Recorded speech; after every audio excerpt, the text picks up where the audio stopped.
आणि महायुतीचे नेते माजी आमदार केपी पाटील हे शरद पवारांच्या भेटीला जाणार आहेत। ओएसिस फर्टिलिटीच्या तज्ञांनी आयव्हीएफ उपचार पद्धतीद्वारे 1 लाखांहून अधिक जोडप्यांना मातृत्व प्राप्तीचा आनंद दिला आहे।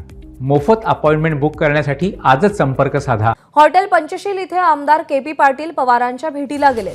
केपी पाटील हे राधानगरी मतदारसंघातून निवडणूक लढवण्यासाठी इच्छुक आहेत आणि महायुतीमध्ये उमेदवारी मिळत नसल्याने केपी पाटील हे महाविकास आघाडीचा पर्याय निवडतायत का असा प्रश्न सध्या उपस्थित होतोय।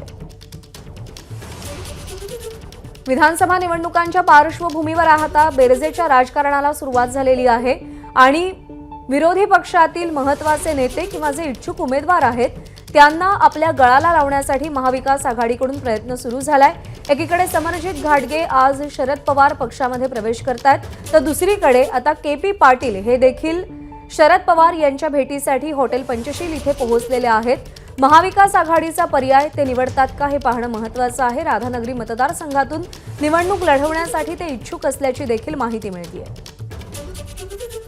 तर एकीकडे केपी पाटील शरद पवारांची भेट घेतात, तर अजित पवार गटाला सोडचिठ्ठी दिलेले एवाय पाटील हे देखील शरद पवारांच्या भेटीला पोहोचतायत। एवाय पाटील हे अजित पवार गटाचे प्रदेश उपाध्यक्ष होते। केपी पाटील यांच्यानंतर आता एवाय पाटील देखील शरद पवार यांच्या भेटीला पोहोचतायत। विजय केसरकर आपले प्रतिनिधी आपल्या सोबत आहेत। विजय, विरोधी पक्षातले इच्छुक उमेदवार किंवा महत्त्वाचे नेते आपल्या गळाला लावण्याची रणनीती यशस्वी होताना दिसतेय, या भेटीगाठींचा अर्थ काय?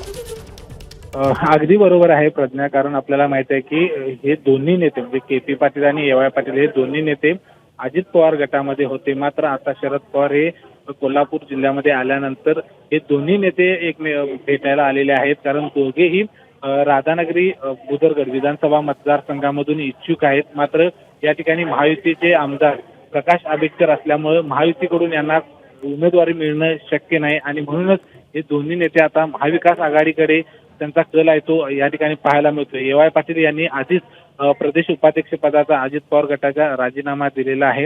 आता या दोन्ही नेत्यांमध्ये मात्र आपल्याला माहिती आहे की वैर आहे, हे दोन्ही मेहुणे पाहुणे आहेत, मात्र तरी देखील राजकीय वैर या दोघांमध्ये आहे। आता या दोघांमधला वाद शरद पवार हे मिटवतात का, त्यामध्ये मध्यस्थी करतात का, हे पाहणं देखील महत्त्वाचं असणार आहे। विजय, अपडेट जाणून घेत राहू। सध्या धन्यवाद दिलेल्या माहितीसाठी। एबीपी माझा, उघडा डोळे बघा नीट।